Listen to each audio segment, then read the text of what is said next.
দীর্ঘ 5 বছর পর আমি বাড়িতে আসছি। আসা এটা এই দুইটা আমার ছোট ভাই, কিন্তু বন্ধুর মতন চলাফেরা করি। তো আসার পরে যে দেখতেছেন নার্সারি, অনেক বিশাল নার্সারি। এই নার্সারির থেকে আম চুরি করে নিয়ে এসছি আমরা। আমগুলো, এটা আম নাম তো আমি জানি না, আমার এই ছোটো ভাইরা। ভাই এটা কি আম ভাইয়া? এটা হচ্ছে গৌরমতি। গৌরমতি। এই যে লম্বা আমটা, এটা কি, এর নাম কি? ব্যানানা। ব্যানানা।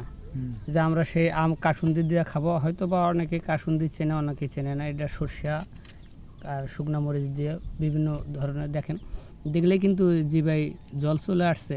আসলে খাইতে খুব স্বাদ, এতটা স্বাদ লাগে যা কল্পনার বাইরে। ভাই কীরকম লাগে একটু খাও দিই, দেখি। এত স্বাদ কে? এত স্বাদ কে? সেই মজা।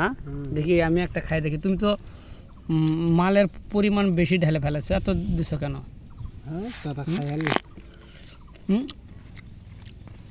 আসলে অনেকটা মজা, না খেলে বুঝতে পারবেন না। যদি আপনারা কেউ খাইতে চান তাহলে আসতে পারেন। মরিচগুলো দিবেন।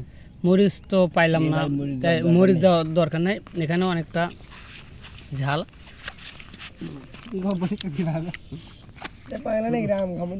সুন্দর।